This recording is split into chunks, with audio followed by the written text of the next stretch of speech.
Saudara sedama dimanapun berada, semoga kita selalu dalam keadaan sehat dan berbahagia. Kali ini saya akan membacakan ceramah Bante Utomo tentang hukum karma agar tidak disalahartikan. Mari simak dan renungkan. Dalam kegiatan sehari-hari, kita sering mendengar kata karma. Penggunaan kata karma ini pada umumnya ditujukan untuk menggambarkan hal-hal yang tidak baik. Karma selalu dihubungkan dengan karma buruk. Padahal sebetulnya, karma bukan hanya karma buruk, tetapi juga ada karma baik. Selain sebagai karma buruk, konsep karma juga sering diidentikan sebagai satu-satunya penyebab kejadian. Kita menganggap setiap keadaan buruk selalu disebabkan oleh karma. Semuanya tergantung pada karma. Konsep yang dimiliki ini dapat berakibat menurunkan semangat juang atau semangat hidup kita. Padahal karma bukan satu-satunya penyebab kejadian, melainkan hanya salah satunya. Masih terdapat banyak faktor yang ikut menentukan dan menyebabkan karma berbuah. Konsep yang menganggap bahwa karma selalu karma buruk dan sebagai satu-satunya penyebab kejadian ini dapat dikatakan sebagai suatu pandangan yang salah dan merupakan kelemahan terhadap penjelasan hukum karma. Apakah sesungguhnya karma itu? Karma adalah niat untuk melakukan perbuatan. Niat itulah yang disebut dengan karma. Perbuatan yang dilakukan dengan pikiran disebut karma melalui pikiran. Perbuatan yang dilakukan dengan ucapan disebut karma melalui ucapan. Dan perbuatan yang dilakukan dengan badan disebut karma melalui badan. Dengan demikian, karma bisa berupa karma baik dan karma buruk. Kemudian timbul satu pertanyaan. Apakah yang disebut hukum karma? Hukum karma sebetulnya adalah hukum sebab dan akibat. Di dalam Samyutta Nikaya dinyatakan, sesuai dengan benih yang ditabur, demikian pula lah buah yang dituai. Mereka yang menanam kebajikan akan tumbuh kebahagiaan. Kalau kita melihat dengan cermat duniawi, pernyataan Dhammapada tersebut tampak bertolak belakang dengan fenomena yang ada. Kita sering menemukan orang yang banyak melakukan kebajikan, tapi masih mengalami penderitaan, dan sebaliknya. Mengapa demikian? Apakah hukum karmanya keliru? Sebetulnya tidak keliru. Kalau hukum karma diupamakan sebagai sebuah sawah yang mempunyai tanaman padi dan jagung, di mana tanaman padi dan jagung tersebut mempunyai usia panen yang berbeda, maka tanaman jagung tentu akan panen terlebih dahulu daripada tanaman padi. Demikian pula dengan perbuatan baik dan buruk.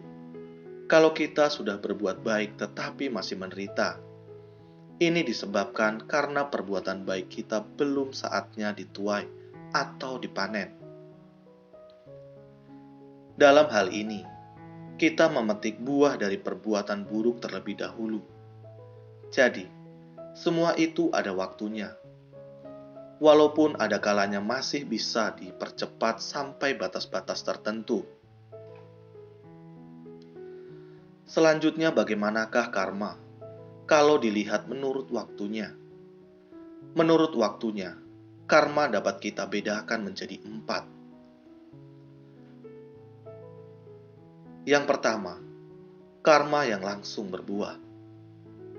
Misalnya kita mencuri helm milik orang lain, karena helm kita dicuri seseorang, supaya tidak ketahuan. Kita mengendarai sepeda motor dengan kecepatan tinggi, walaupun lalu lintas berwarna merah. Akhirnya kita ditangkap polisi.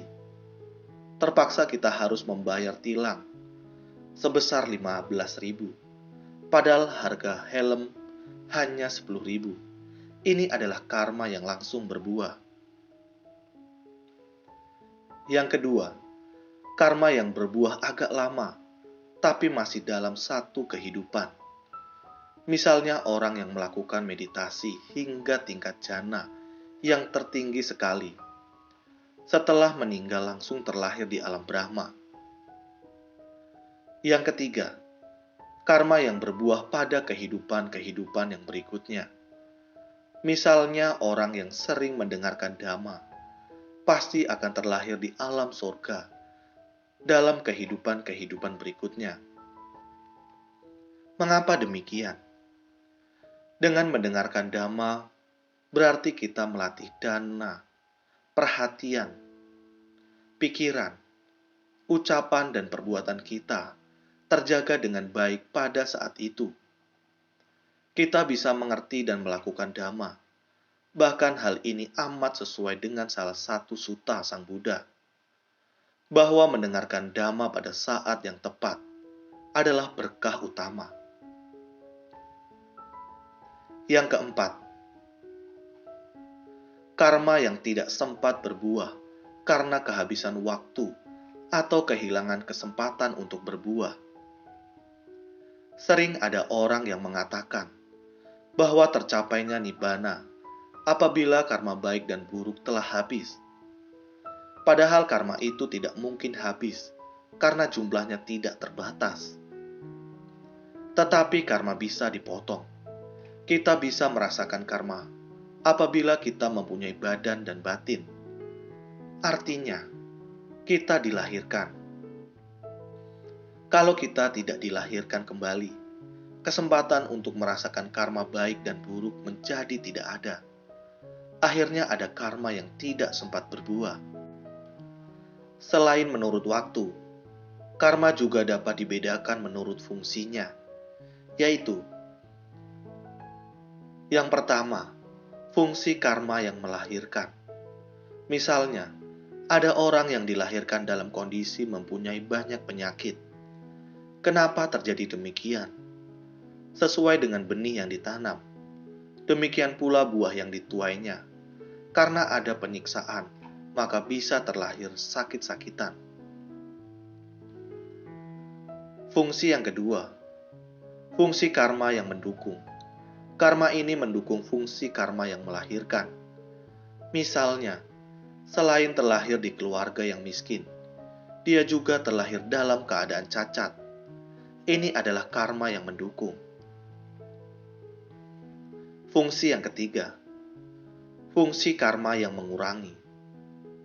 Fungsi karma yang mengurangi ini berhubungan dengan perbuatan kita saat ini. Misalnya, meskipun miskin dan cacat, orang tersebut mempunyai sila yang baik. Fungsi yang keempat, fungsi karma yang memotong. Karena silanya baik, ucapannya baik, tingkah lakunya baik, maka ada orang yang simpati kepadanya. Orang tersebut diberi pekerjaan yang sesuai dengan keadaannya. Ini adalah karma yang memotong. Artinya, bertentangan dengan yang sedang terjadi. Karma ini juga berhubungan dengan perbuatan saat ini. Apa yang terjadi pada saat ini, itulah yang membutuhkan karma kita. Jadi, karma bukanlah nasib. Karma masih bisa diperbaiki dan diubah dengan melihat fungsi karma. Karena karma adalah niat berbuat. Perbuatan itulah yang paling penting. Selanjutnya, karma juga dapat dikelompokkan menurut bobotnya, yaitu yang pertama, bobot karma super berat. Karma super berat yang baik, misalnya, orang yang mencapai jana setelah meninggal langsung terlahir di alam Brahma, atau memperoleh panya, yang berarti tercapainya nibbana. Sedangkan super berat yang buruk ada 5, yaitu membunuh ayah, membunuh ibu, membunuh seorang arahat, melukai seorang sama Sambuddha, dan memecah belah sangha. Apabila salah satunya dilakukan, maka setelah meninggal, orang tersebut langsung terlahir di alam neraka.